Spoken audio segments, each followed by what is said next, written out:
오늘 우리에게 주시는 하나님의 말씀은 고린도전서 10장 1절에서 22절 말씀입니다. 형제자매 여러분, 나는 여러분이 이 사실을 알기를 바랍니다. 우리 조상들은 모두 구름의 보호 아래 있었고 바다 가운데를 지나갔습니다. 이렇게 그들은 모두 구름과 바다 속에서 세례를 받아 모세에게 속하게 되었습니다. 그들은 모두 똑같은 신령한 음식을 먹고 모두 똑같은 신령한 물을 마셨습니다. 그들은 자기들과 동행하는 신령한 바위에서 물을 마신 것입니다. 그 바위는 그리스도였습니다. 그러나 그들의 대다수를 하나님께서는 좋아하지 않으셨습니다. 그들은 광야에서 멸망하고 말았습니다. 이런 일들은 우리 조상들이 악을 좋아한 것과 같이 우리가 악을 좋아하는 사람이 되어서는 안 된다는 것을 우리에게 가르쳐주는 본보기가 되었습니다. 그들 가운데 얼마는 우상을 숭배했습니다. 성경이 기록하기를 백성들이 앉아서 먹고 마셨으며 일어서서 춤을 추었다 하였습니다. 여러분은 그들과 같이 우상 숭배자가 되어서는 안 됩니다. 간음하지 맙시다. 그들 가운데 얼마가 간음을 하였고 하루에 2만 3천 명이나 쓰러져 죽었습니다. 그리스도를 시험하지 맙시다. 그들 가운데 얼마는 그리스도를 시험하였고 뱀에게 물려서 죽었습니다. 그들 가운데 얼마가 불평한 것과 같이 불평하지 마십시오. 그들은 파멸시키는 이에게 멸망을 당하였습니다. 이런 일들이 그들에게 일어난 것은 본보기가 되게 하려는 것이며 그것들이 기록된 것은 말세를 만난 우리에게 경고가 되게 하려는 것입니다. 그러므로 서 있다고 생각하는 사람은 넘어지지 않도록 조심하십시오. 여러분은 사람이 흔히 겪는 시련 밖에 다른 시련을 당한 적이 없습니다. 하나님은 신실하십니다. 여러분이 감당할 수 있는 능력 이상으로 시련을 겪는 것을 하나님은 허락하지 않으십니다. 하나님께서는 시련과 함께 그것을 벗어날 길도 마련해 주셔서 여러분이 그 시련을 견디어낼 수 있게 해 주십니다. 그러므로 나의 사랑하는 여러분, 우상 숭배를 멀리 하십시오. 나는 지각 있는 사람들에게 말하듯이 말합니다. 내가 하는 말을 판단하십시오. 우리가 축복하는 축복의 잔은 그리스도의 피에 참여함이 아닙니까? 우리가 떼는 빵은 그리스도의 몸에 참여함이 아닙니까? 빵이 하나이므로 우리가 여럿일지라도 한 몸입니다. 그것은 우리가 모두 그 한 덩이 빵을 함께 나누어 먹기 때문입니다. 육신상의 이스라엘 백성을 보십시오. 제물을 먹는 사람들은 그 제단에 참여하는 사람이 아닙니까?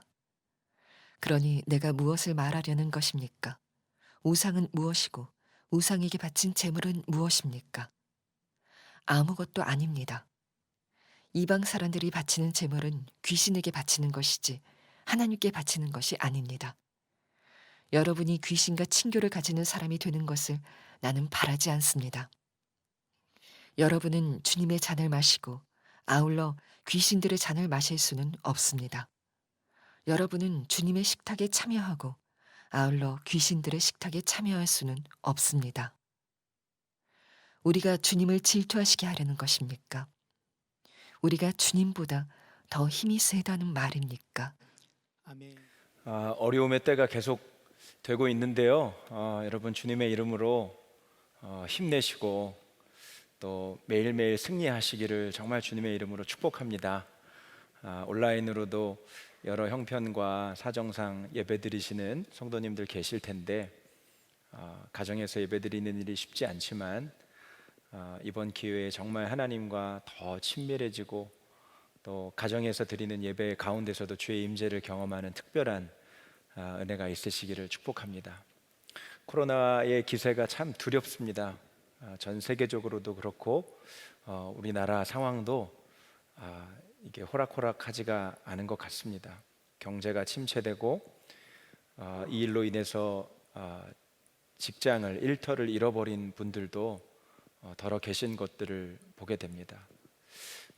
경제적인 어려움, 또 나라적으로도 국가적인 위기 상황, 이 모든 상황들이 우리를 참 두렵게 하지만 그러나 여러분, 더 두려운 것은 우리가 주님의 은혜 안에 거하면서 산다고 하면서도 우리의 영적으로는 죄를 즐거워하고 그리고 그것을 기뻐하면서 우리의 영이 타락하는 것입니다. 이찬수 목사님이 일어서라는 책에서 미국에서 오신 한 목사님을 만난 그 일화를 말씀하시더라고요. 그 목사님이 목회자들의 타락이 참 심각하다, 걱정스럽다라고 말씀을 하시면서 미국의 한 유명한 목사님 얘기를 하시더라는 겁니다. 너무나 명망이 있고 유명한 목사님이셨는데 그만 이 성 스캔들 때문에 하루아침에 많은 사람들로부터 수치와 어려움을 당하게 되었습니다. 그런데 이 목사님이 불과 일주일 전에 그 사건이 일어나기 일주일 전에 그 목사님의 설교를 듣고 너무나 은혜를 받은 것입니다. 그런데 그 목사님이 전했던 말씀이 성적인 타락에 대해서 우리가 조심해야 될 것을 말씀하신 거예요. 성적인 타락을 멀리해야 되는 것에 대해서 말씀을 전하신 그 목사님이 일주일 뒤에 그러한 문제에 걸려서 넘어지게 되신 것입니다. 여러분, 너무나 안타까운 얘기지만 그것이 저와 여러분의 이야기가 될 수도 있다는 것을 우리가 명심해야 합니다. 오늘 고린도전서 10장 말씀에서 사도 바울은 고린도 교회 성도들을 향하여 전하는 그 말씀이 너무나 엄중합니다. 하나님의 은혜를 받은 고린도 교회 성도들 안에 심각한 영적인 타락함을 보게 된 것입니다. 그 고린도 교회의 여러 가지 문제들, 영적인 타락들의 소식을 듣게 되면서 자연스럽게 이 사도 바울이 광야에서 하나님과 동행했던 이스라엘 백성들이 떠올라졌던 것 같습니다. 광야에서 하나님과 동행하면서 하나님을 온전히 신뢰하지 못하고 그들이 그만 멸망당했던 그 일들을 사도 바울이 떠올리면서 오늘 고린도 교회의 그 실상과 그리고 그 광야에서의 이스라엘 백성들의 모습을 대비하면서 말씀을 전하고 있습니다.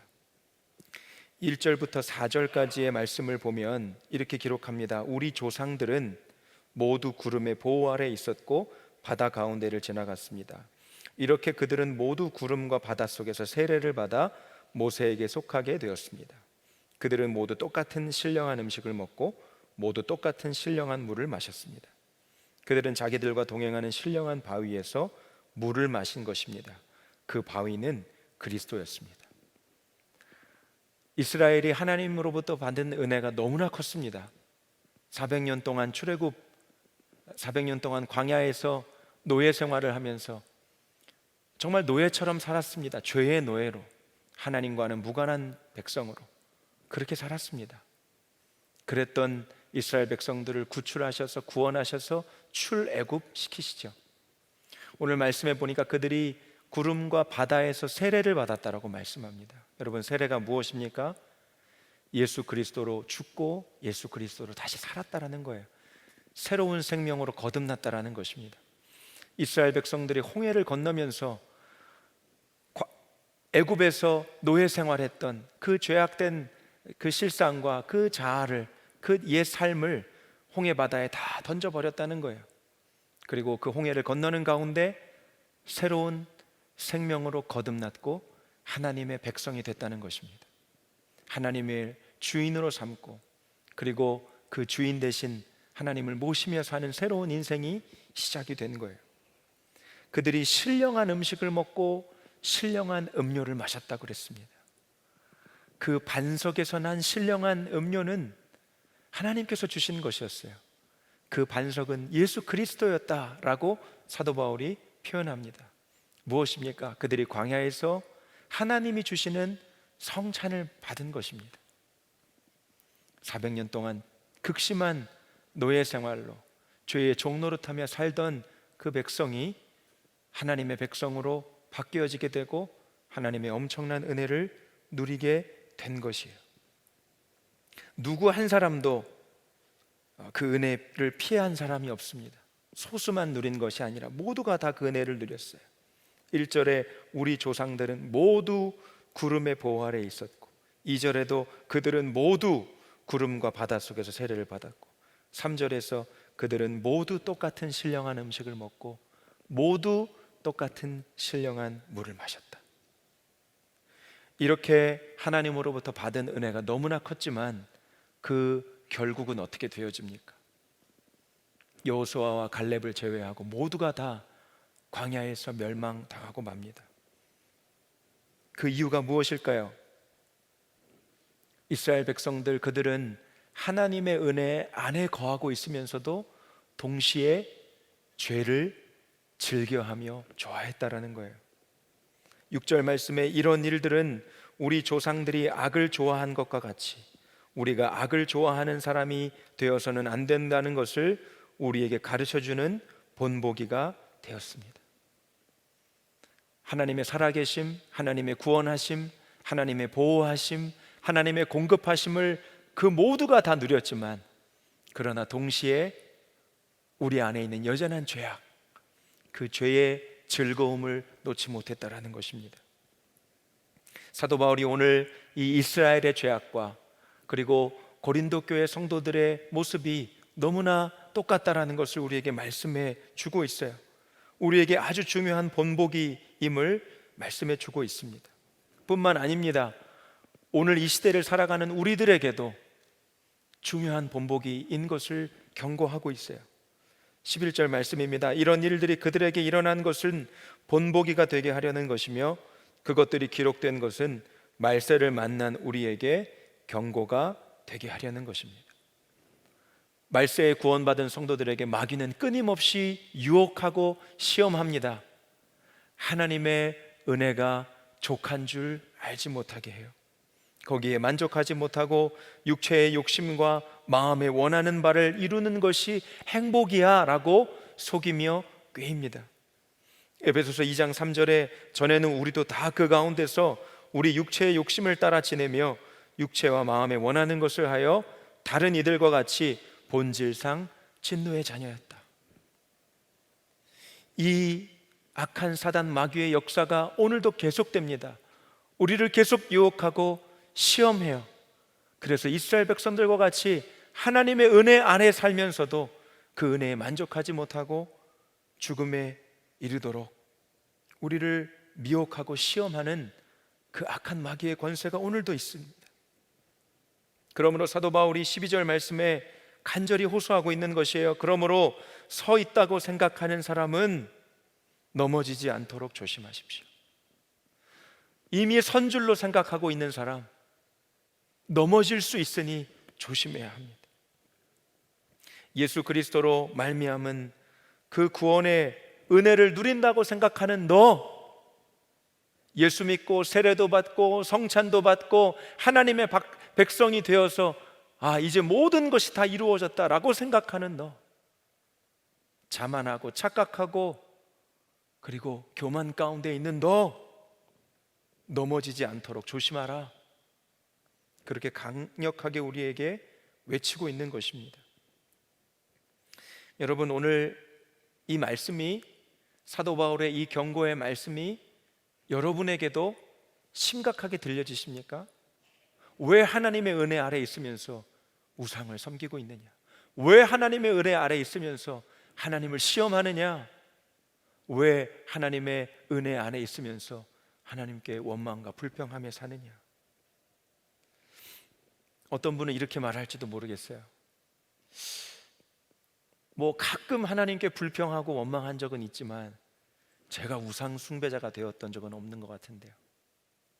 제가 하나님을 시험했다니요, 그런 말도 안 되는 일이 어디 있어요? 제가 하나님을 어떻게 시험할 수 있습니까? 제가 음행을 저질렀다고요? 제가 얼마나 그래도 그 정도는 아니에요. 제가 그 정도로 타락한 사람은 아닙니다. 여러분, 오늘 7절 말씀에 사도 바울이 우상 숭배자가 되지 마십시오, 그렇게 이야기합니다. 그런데 여러분, 우상 숭배는 금신상에게 절하는 것만이 우상 숭배가 아니라는 것을 꼭 알아야 합니다. 출애굽기 32장에 이스라엘 백성들이 하나님 앞에서 우상을 만들어 황금 송아지를 만들어 거기서 절하고 거기서 파티를 즐겨요. 근데 그때는 모세, 그 지도자 모세가 하나님의 산에 나아가 주의 말씀을 받을 때입니다. 그런데 그가 하루가 지나고 이틀이 지나도 오지 않아요. 주의 뜻이 무엇인지 주의 말씀을 가르쳐 준다라고 올라간 그 지도자가 돌아오지 않습니다. 그들이 그 자리에서 송아지를 만들어요. 그리고 거기서 절을 하고 춤을 추고 그 우상에 경배하기 시작합니다. 여러분, 무엇입니까? 하나님의 뜻을 기다리지 못하는 조급한 마음, 그것이 우상 숭배예요. 하나님을 믿는다고 하지만, 하나님을 신뢰한다고 하지만, 도대체 언제 이루어지는 거야? 내 마음의 소원이 언제 이루어지는 거야? 내 기도는 언제 응답되는 거야? 다른 방법을 찾아보자. 우리 안에 하나님을 신뢰하지 못하여 나오는 기다림, 기다리지 못하고 조급함, 그리고 염려함, 그리고 하나님 아닌 다른 것, 내가 의지할 무언가를 향하여 내 마음을 투영시켜서 그것을 위로 삼는 어떤 사람, 어떤 물건, 어떤 상황, 여러분, 그 모든 것이 다 우상이 되는 거예요. 하나님을 기다리지 못하는 조급함. 8절 말씀에 간음하지 말라고 합니다. 간음해서는 안 된다. 간음죄, 흔치 않은 죄이죠. 굉장히 두렵고 무서운 죄입니다. 그런데 이스라엘 백성 중에 이 음행, 이방 여인들과 간음하고 그리고 행음하다가 하루에 23,000명이 죽임을 당합니다. 민수기 25장에 이 사건이 나타나요. 이스라엘 백성이 시딤에 머물러 있을 때 모압 여인들과 음행하는 것 때문에 하나님의 심판과 진노를 사서 하루에 23,000명, 그리고 전체 합계 24,000명이 연병에 죽게 돼요. 여러분, 음행이 무엇입니까? 육체적인 욕망, 육체적인 본능에 이끌리는 성행위를 얘기하는 거예요. 사랑은 절제한다고 했어요. 사랑은 무례하지 않다고 했어요. 배려하고 섬기는 것이에요. 그리고 아주 무거운 책임이 따르는 것이 사랑이에요. 그 모든 것들이 배제된 육체적인 욕망과 본능에 이끌려지는 성적인 모든 행위가 여러분 음행이에요. 이것에 대해서 사도 바울도 고린도전서 5장에서 고린도 교회 성도들에게 그 음행에 대한 말씀을 전하죠. 아버지의 아내를 범하는 일, 이방 사람들도 하는 일이 아니야. 그런데 너희 고린도 교회 성도들 왜 그렇게 타락한 것이냐? 엄청난 성적인 타락이 그 성도들 안에 예수를 믿고서도 있었다는 거예요. 여러분, 이 음행은 가정이 파괴되고 부부관계가 깨어지고 하나님의 거룩한 백성이라는 나의 정체성이 다 깨어지는 것이에요. 그런데 여러분, 더 중요한 것이 무엇인 줄 아십니까? 예수님께서 더 충격적인 말씀을 하신 거예요. 육체적인 간음만이 간음이 아니라는 거예요. 우리가 마음으로 음행하고 마음으로 간음한 죄 똑같다라고 말씀하세요. 마태복음 5장 28절에 나는 너에게 이르노니 음욕을 품고 여자를 보는 자마다 마음에 이미 간음하였느니라. 9절에 주를 시험하지 말라 그렇게 말씀해요. 이 사건은 민수기 21장에 나오는 사건입니다. 홍해 길을 따라 이제 광야의 길을 갈 때 하나님께서 그 에돔 땅을 피하게 하세요. 왜냐하면 같은 민족, 같은 뿌리이기 때문에 하나님이 이스라엘과 에돔이 겨루어서 전쟁하는 것을 원치 않으셨어요. 그래서 에돔 땅을 우회해서 가게 합니다. 그런데 이 일로 백성들 마음이 상했다라고 표현하고 있어요. 왜? 아니, 쉬운 길을 놔두고 왜 돌아가게 하시는 거야? 이 길로 가면 되잖아. 근데 굳이 모아서 돌아갈 필요가 뭐가 있어? 엄청난 백성들 안에 원망과 불평이 일어나요. 하나님이 불뱀을 쏟아져 내게 하십니다. 수많은 사람들이 그 뱀에 물려 죽임을 당해요. 여러분, 이것이 하나님을 시험한 사건이라고 사도 바울은 이야기합니다. 무엇이에요? 하나님의 뜻보다 내 뜻이 더 앞서는 거예요. 하나님의 생각과 하나님의 계획보다 내 뜻과 내 계획이 더 옳다라고 생각하는 거예요. 그래서 따져 묻는 거예요. 여러분, 그것이 하나님을 시험하는 것이에요. 네 번째로, 하나님께 불평하는 자들이 멸망을 당했다라고 말씀해요. 네 가지 열거된 죄 중에 그냥 겉으로 보기에는 가장 작은 죄처럼 보이죠. 불평했다. 불평할 수도 있지. 좀 부족하면 불평할 수도 있고, 좀 어려우면 불평이 나올 수도 있잖아. 그런데 여러분, 어찌 보면 네 가지 죄 중에 이 불평과 원망하는 죄가 하나님 앞에 가장 큰 죄가 될 수 있을 것이라는 생각이 들어요. 내 마음에 들지 않기 때문에 하나님을 불평해 원망해요. 고기를 달라 해서 고기를 주었더니 더 큰 것을 바래요. 애굽 땅에서 더 풍족한 것을 먹었을 것을. 물을 달라 목마르다 했을 때 물을 주었을 때에도 그들은 끊임없이 불평합니다. 홍해가 갈라지고 애굽의 군대가 그 홍해에 다 수장되는 것을 눈으로 경험하고 난 이후에 그들의 입술에는 여전히 불평과 원망이 끊이지 않아요. 여러분, 불평은 하나님의 존재 자체를 거부하는 불신앙적인 행위예요. 하나님의 인도하심, 하나님의 보호하심, 하나님의 공급하심이 분명히 함께하고 계심에도 불구하고 불평이 있다라는 것은 하나님 계시지 않다라는 것, 하나님은 살아계시지 않다라는 것을 고백하는 것과 똑같은 거예요. 여러분, 가장 심각한 죄악이 불평하는 죄예요. 여러분, 어떻습니까? 이스라엘의 죄악이 나와 거리가 먼 죄악입니까? 결코 그렇지 않습니다.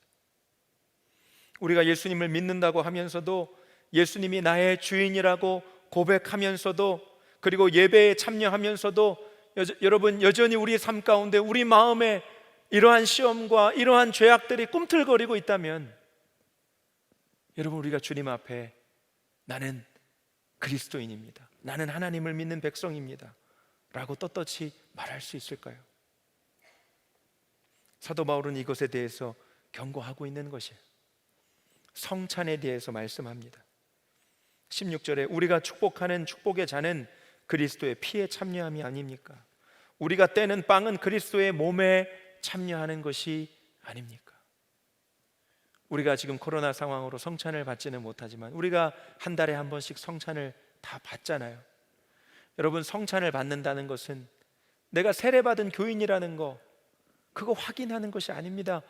내가 그리스도인이 되었다는 거, 선한 목자 교회의 일원이 되었다는 거, 그거 확인하는 정도의 시간이 아니에요. 내가 성찬을 받았다라고 하는 것은 날마다 주와 함께 죽고 날마다 주와 함께 살겠습니다, 날마다 주님과 연합한 삶을 살겠습니다, 그렇게 고백하는 믿음의 결단인 것입니다. 톰 라이트 목사님이 그의 고린도전서 강해에서 이렇게 말씀했어요. 기독교의 성례는 마법이 아닙니다. 성례가 당신에게 저절로 구원을 가져다 주지 못합니다. 오히려 그 반대입니다. 성례가 엄청난 특권이라는 바로 그 이유 때문에 그에 상응하는 책임이 따릅니다. 이스라엘 자손은 자신들의 책임에 태만해져서 특권을 잃어버렸습니다. 그들 대다수가 약속의 땅에 이르지 못했습니다. 성찬식을 진행하다 보면 어린 아이들을 데리고 나오셔서 그 아이들에게 조금은 억지스럽게 성찬을 먹이시는 부모님들의 모습을 때로 보게 돼요. 그 모습이 꼭 무슨 귀한 보약을 먹이는 것 같아요. 야, 이거 먹어야 돼, 좋은 거야. 성찬에 대한 잘못된 이해를 갖고 있는 것이, 여러분, 성찬을 먹고 마시는 거, 그거 자체에는 아무 능력이 없습니다. 우리 아이들에게 무엇을 가르쳐 줘야 될까요? 성찬을 받아 먹게 하는 것보다 더 중요한 것은 부모된 우리 자신이 성찬을 받은 사람으로 어떻게 살아가야 하는 것을 보여주시는 거예요. 예수님과 함께 죽고 예수님과 함께 살고 날마다 주님과 동행하는 성찬받은 자의 삶이 무엇인지를 우리 아이들에게 보여줘야 되는 것이죠. 사랑하는 성도 여러분, 예수 믿기로 결단한 것으로 다 되었다고 생각하면 안 됩니다. 선한 목자교회 와서 10주 양육 받고 세례도 받고 제자 훈련도 받았다, 그러므로 나는 이제 안심이다, 천만의 말씀이에요. 선줄로 생각하는 자 넘어질까 조심하라 하신 사도 바울의 이 경고의 말씀은 무엇입니까? 여러분, 그 모든 것은 우리의 첫 시작일 뿐이에요. 예수를 믿는 첫 시작일 뿐이에요. 우리가 주님 앞에 가는 그 순간까지 날마다 내 십자가를 지고 나를 부인하고 주님을 바라보며 그렇게 나아가지 않으면 우리도 언제든지 죄악에 쉽게 걸려 넘어질 수밖에 없는 연약한 존재라는 것을 말씀하고 있는 것입니다. 우리가 죄에 넘어지는 것은 또한 우리 혼자만의 문제가 아니라는 것을 또한 알아야 돼요. 17절에 성찬에 대해서 연속해서 뭐라고 말씀하십니까? 빵이 하나이므로 우리가 여럿일지라도 한 몸입니다. 그것은 우리가 모두 그 한 덩이 빵을 함께 나누어 먹기 때문입니다. 내가 성찬에 참여했다는 것은 주님과 나 사이에 막힌 담이 허물어지고 온전히 하나 되고 연합된 것을 뜻하는 것입니다. 그리고 한 걸음 더 나아가 성찬을 함께 먹고 마시는 우리 믿음의 성도들, 믿음의 공동체들이 또한 한 몸이 되었다라는 것을 말씀해요. 하나가 되었다라는 것을 말씀하는 것이에요. 여러분, 우리가 마음을 지키고 죄악을 멀리해야 하고 우리가 영적으로 타락하지 않도록 스스로 조심해야 되는 이유가 오늘 이 말씀 가운데도 있는 것이에요. 왜 그렇습니까? 나 하나의 죄악은 나 하나의 문제가 아니라는 거예요. 우리 가정에 영향을 미치고 우리 공동체에 영향을 미치고 우리 교회에 영향을 미치기 때문이에요. 사도 바울의 표현을 다시 한번 보십시오. 7절에 그들 가운데 얼마는 우상을 숭배했습니다. 8절에 간음하지 맙시다. 그들 가운데 얼마가 간음을 하였고, 9절에 그리스도를 시험하지 맙시다. 그들 가운데 얼마는 그리스도를 시험하였고, 10절에 그들 가운데 얼마가 불평한 것과 같이 불평하지 마십시오. 여러분, 그 얼마, 그 소수, 그 몇 사람의 죄 때문에 200만 명으로 추산되는 그 1세대 출애굽 성도들, 여호수아와 갈렙 빼고 다 광야에서 죽었다라고 말씀하는 거예요. 그 얼마가, 그 소수가, 그 몇 사람 때문에. 몇몇 고린도 교회 성도들은 성찬식에도 참여하고 또 우상에게 제사하는 그 제사 음식도 아주 마음대로 먹었던 성도들이 있었던 것 같습니다. 아마 그들은 이렇게 생각했을 거예요. 우상 음식에 무슨 나쁜 기운은 없잖아. 음식은 음식일 뿐이지. 맞는 말입니다. 고린도전서 8장에서도 사도 바울이 이 제사 음식에 대해서 말씀하죠. 제사 음식을 먹고 안 먹고의 문제가 아니라고 했어요. 그 모습 자체 때문에 그 모습을 보고 시험당하는 연약한 성도들이 있다면 그것이 문제라고 말씀했어요. 그런데 오늘 이 고린도 교회 성도들 안에는 그 문제의식조차 없었던 거예요. 하나님을 믿었으니, 구원받았으니, 하나님의 자녀 되었으니 이제는 뭐 이런 게 문제가 되겠어. 제단에도 여전히 참여하고 예전에 참여했던 그곳 사람들과 어울리고 음식을 나누고 교제했다는 거예요. 그것을 사도 바울이 오늘 지적하고 있는 것이에요. 그들의 그 무지함, 그리고 경솔함, 구원받은 자의 그 백성의 신분과 정체성이 무엇인지 그것을 소홀히 하고 경히 여기는 그 고린도 교회 성도들을 향하여 답답한 마음으로 지금 말씀하고 있는 거예요. 19절 말씀부터 보십시오. 내가 무엇을 말하려는 겁니까? 우상은 무엇이고 우상에게 바쳐진 제물은 무엇입니까? 아무것도 아닙니다. 이방 사람들이 바치는 제물은 귀신에게 바치는 것이지 하나님께 바치는 것이 아닙니다. 여러분이 귀신과 친교를 가지는 사람이 되는 것을 나는 바라지 않습니다. 여러분은 주님의 잔을 마시고 아울러 귀신들의 잔을 마실 수는 없습니다. 여러분은 주님의 식탁에 참여하고 아울러 귀신들의 식탁에 참여할 수 없습니다. 지난주 말씀에 사도 바울이 유대인들을 얻으려고 자기가 유대인처럼 됐다고 했어요. 율법 없는 사람처럼 지내는 자들을 얻기 위해서 자기도 율법 없는 사람처럼 그렇게 되었다라고 이야기했어요. 그 이유는 무엇입니까? 그들을 복음으로 예수 그리스도를 영접시키기 위해서 복음을 전파하기 위한 동기였어요. 그러나 그들의 모습과 같이 되었지만 사도 바울의 말씀은 그들이 저지르는 죄악과 동참하고 연합할 것에 대해서는 허용하지 않았어요. 세상에서 믿음을 지키기가 어렵습니다. 여러분, 그렇죠? 얼마나 믿음을 지키기가 어렵습니까? 내가 그리스도인이라는 것을 나타내고 자랑하고 그것을 드러내는 일이 얼마나 어려운 시대가 되었습니까? 마귀의 역사는 날로 강해지는 것 같습니다.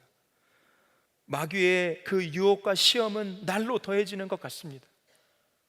여러분, 믿음 지키기 어려운 이 세상에서 우리가 어떻게 그리스도인답게 살 수 있겠습니까? 13절 말씀을 보십시오. 여러분은 사람이 흔히 겪는 시련밖에 다른 시련을 당한 적이 없습니다. 하나님은 신실하십니다. 여러분이 감당할 수 있는 능력 이상으로 시련을 겪는 것을 하나님은 허락하지 않으십니다. 하나님께서는 시련과 함께 그것을 벗어날 길도 마련해 주셔서 여러분이 그 시련을 견디어낼 수 있게 해 주십니다. 여러분, 하나님의 약속의 말씀을 붙잡으시기를 축복합니다. 주님은 우리가 능히 시험과 유혹을 이기고 극복하도록 그렇게 우리를 인도해 주신다고 했어요. 누구에게일까요? 주 예수님을 바라보는 자에게. 요한일서 5장 18절에 하나님께로부터 난 자는 다 범죄하지 아니하는 줄을 우리가 아노라. 하나님께로부터 나신 자가 그를 지키심에 악한 자가 그를 만지지도 못하느니라. 히브리서 12장 2절 말씀입니다. 믿음의 창시자요 완성자이신 예수 그리스도를 바라봅시다. 예수 동행 일기를 쓰면서 저는 항상 느끼는 것이 있어요. 어제 받은 오늘로 오늘을 살 수 없다는 거예요. 1년 전에 받은 큰 충격적인 은혜, 감격적인 그 은혜로 1년이 지난 오늘을 결코 살 수 없다는 거예요. 여러분, 오늘 우리가 살아갈 힘은 오늘 하나님이 주신 은혜가 필요해요. 예수 그리스도를 바라보는 그 순간에만 여러분 그 은혜가 우리 가운데 주어져요. 매 순간 주를 바라보는 그 순간만 우리가 승리하는 때인 것이에요. 우상 숭배나 음행까지 가지 않더라도 여러분, 우리가 주를 바라보지 못할 때 작은 분노 하나 때문에 우리가 얼마나 넘어집니까? 예배드리고 나서 여러분 마음을 잘 지키시기를 바라요. 집에 돌아가시면서 작은 일로, 사소한 일로 불평하고 원망하고 분노하는 일이 없도록. 여러분, 우상 숭배하고 간음하고 음행하는 죄까지 갈 필요가 없다니까요. 우리가 주를 바라보지 못할 때 일어나는 그 어려움들이 얼마나 많은지요. 목회 상담가이고 기독교 작가인 폴 트림 목사님이 하루는 그 자신의 아들 친구 엄마에게 걸려온 전화를 받아요. 근데 이 자기 아들이 그 친구 녀석과 함께 엄청난 큰 잘못을 저지르게 됐다는 사실을 알게 됩니다. 속이 부글부글 끓었어요. 그리고 씩씩거리는 이 얼굴을 하면서 자기 아들이 자기를 속인 것에 대해서 분노가 일어나기 시작했습니다. 그리고 위층에 있는 아내에게 달려가요. 자신의 이야기를 이야기합니다. 그러자 그 폴트림 목사님의 아내가 진정하라는 제스처를 취하면서 이렇게 말합니다. 여보, 가서 기도 좀 하고 오세요. 아니, 내가 지금 이 녀석을 위해서 무슨 기도를 하게 생겼어? 아니, 아들을 위한 기도 말고요, 당신 자신을 위한 기도를 좀 하세요. 목사님이 자신의 방으로 돌아가며 하나님께 도우심을 구하며 기도하는데 그때 주님이 바라봐지는 거예요. 하나님께서 이 말썽쟁이 아들을 만지시기 시작했다 하는 믿음이 들기 시작하더라는 거예요. 아들의 친구가 자기 엄마에게 그 잘못을 고백하게 한 것은 결코 그것은 그 아들의 의지가 아니다. 하나님의 역사다. 그 애 엄마가 목사님 자신에게 그 힘든 전화를 하게 한 것도 하나님이 하신 일이다. 그리고 아들이 돌아오기 전에 내 안에 있는 이 분노가 이렇게 가라앉히도록 그 시간을 허락하신 것도 하나님이시다. 그것이 그 아내의 말을 듣고 주님을 바라보면서 기도할 때 깨달아졌다는 거예요. 아들이 뒤늦게 돌아왔습니다. 두어 시간 정도 쉬게 했다가 아들의 방으로 조용히 찾아갔어요. 잠시 이야기 좀 나눌 수 있겠니? 하나님의 은혜가 매일 너에게 임하고 있다는 생각을 해보았니? 아들이 자기를 올려다볼 뿐 아무런 말도 하지 않았어요. 너는 원래 빛 가운데 있었어. 그런데 이번 주에는 어둠 속으로 한 발짝을 내디뎠구나. 아빠는 네가 어둠 속에 살지 않았으면 좋겠어. 빛 가운데 살렴. 그 말을 전해주고 폴트리 목사님이 아들의 방을 나오는 순간에 그 아들의 목소리가 들렸어요. 아빠, 가지 마세요. 고개를 돌렸더니 아이가 눈물을 머금으면서 울먹이고 있었어요. 아빠, 빛 가운데 살고 싶은데 쉽지가 않아요. 아빠가 도와주세요. 그때부터 그 부자의 깊은 대화가 나눠집니다. 그리고 그 목사님이 이렇게 고백해요. 은혜의 하나님이 적시에 내게 아들에 대한 잘못을 밝혀주시지 않았다면 아버지와 아들 사이에 이런 은혜로운 시간은 없었을 것이다. 그것을 나중에 깨달았다면 당장 아들을 찾아가서 심한 말을 퍼부었을지도 모를 일이다. 그렇게 하고서 기독교적인 교육을 했다고 생각했을 것이다. 하지만 그것은 단순히 독선적인 분노를 바란 것에 불과하다. 그래서 아들의 마음을 조금도 변화시킬 수 없었을 것이다. 여러분, 주님을 바라보는 그 순간에만 우리 삶 가운데 승리가 부어집니다. 왜 그렇게 24시간 주님을 바라보자 그렇게 말씀이 전해지고 선포되었는 이유가 무엇일까요? 여러분, 그 순간에만 우리 삶의 승리가, 우리의 삶의 기쁨이, 우리의 삶의 감사가 일어나기 때문에 그렇습니다. 사랑하는 성도 여러분, 매 순간 주님을 바라봅시다. 그것이 우리의 승리의 비결이에요. 매 순간 주 예수님을 의식하며 삽시다. 여러분, 그것이 우리가 영적으로 타락하지 않고 넘어지지 않고 항상 주님 안에 거할 수 있는 비결인 것입니다. 이 시간에 함께 우리가 먼저 찬양하고 기도했으면 좋겠어요. 시선이라는 찬양을 우리가 먼저 같이 부르고 우리가 함께 기도하도록 하겠습니다.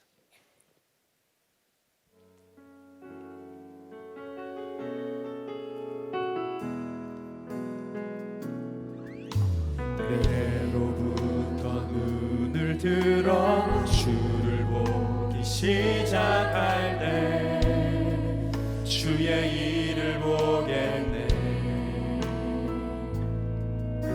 내 작은 마음 돌이키사 하늘에 꿈꾸게 하네.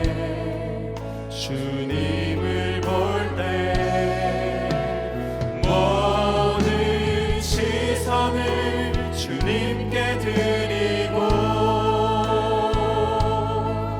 살아계신 하나님을 느낄 때 내 삶은 주의 역사가 되고 하나님이 일하기 시작. 모든 시선을 주님께 드리고 살아계신 하나님을 느낄 때 내 삶은 주의 역사가 되고 하나님이 일하기 시작하네. 하나님의 은혜에 거하면서도 영적으로 타락하지 않고 넘어지지 않고 주님 앞에 신실한 믿음의 길을 가기를 소원하신 분들은 주님 앞에 오른손을 드시기를 축복합니다. 이 시간에 함께 기도할 때 성령님, 우리의 심령을 사로잡아 주시옵소서. 주의 은혜 안에 거하면서 동시에 죄악에도 머물러 있는 이 어리석은 삶에서 하나님, 이제는 벗어나게 하여 주시옵소서. 하나님의 거룩한 그 권능 아래에서 죄를 능히 이기고 승리하며 사는 복된 인생 되게 하여 주시옵소서. 합심하여 우리 통성으로 함께 기도하겠습니다. 살아계신 아버지 하나님, 은혜와 사랑을 감사합니다. 오늘 우리가 주님을 바라보며 의지하오니 하나님 오늘도 역사하시고 하나님 아버지 우리 가운데 함께 하시는 주님을 바라봅니다. 하나님 우리의 시선이 항상 주님께 머물러 있게 되기를 원합니다. 아버지 하나님 주님의 은혜 안에 거하고 있으면서도 여전히 불평하고 원망하고 마음으로 하나님하고 의욕을 품고 하나님 우상을 숭배하는 하나님 거짓된 하나님 이 이중적인 신앙생활이 우리의 삶이 되지 않기를 원합니다. 성령으로 우리를 다스려 주시옵소서. 성령의 권능으로 우리를 사로잡아 주시옵소서. 주님 오늘 손을 들고 기도하는 사랑하는 성도들의 그 손을 붙들어 주십시오. 주님 우리의 바라보는 것과 하나님 우리의 안고 일어서는 우리의 모든 삶의 영역 가운데 하나님의 승리가 부어질 수 있도록 하나님 은혜를 더하여 주시옵소서. 살아계신 아버지 하나님 은혜와 사랑을 감사합니다. 주님 우리가 일평생 주님만 섬기는 자들이 되게 하여 주시옵소서. 하나님 주님의 뜻보다 내 뜻이 앞서지 않게 하여 주시옵시고 하나님을 시험하지 않고 주님을 온전히 신뢰하는 믿음의 성도들이 다 되어질 수 있도록 하나님 인도하여 주시옵소서. 오늘 주시는 하나님의 이 엄중한 말씀을 우리 마음 가슴에 새깁니다. 주님 오시는 그날까지 우리가 하나님 앞에 가는 그 순간까지 주님과 동행하는 그 손을 놓지 아니하고 날마다 주님을 바라보며 죄를 이기고 승리하는 저희들의 복된 인생 되게 하여 주시옵소서. 나라가 어지럽습니다. 코로나 확산증이 속히 종식되기를 간절히 소원하고 기도합니다. 북한 땅에 하나님 평화 통일의 문이 열려져서 하나님 위기 가운데 있는 모든 남북의 상황들이 역전되어지고 하나님이 주시는 평화를 모든 세상 사람들이 보게 되는 그날이 속히 오게 되기를 간절히 소원합니다. 갇혀있는 영혼들을 속히 자유케 하시고 하나님 선교사님들과 주의 종들 무고하게 하나님 아버지와 억압되어 있는 모든 자들이 자유케 되는 그날이 속히 오게 하여 주시옵소서. 오늘 우리의 모든 생활이 자유롭지 못하지만 그러나 성령께서 우리의 심령 가운데 함께 하시고 우리의 삶을 다스리시고 인도하시니 성령 안에서 자유한 저희들의 삶이 되도록 축복하여 주시옵소서. 이제는 우리 주 예수 그리스도의 크신 은혜와 하나님의 사랑과 성령의 교통하심이 사랑하는 모든 성도들의 그 삶 위에 그 가정과 그 기업과 자녀들 위에 충만히 함께 하시기를 간절히 축원하옵나이다. 아멘.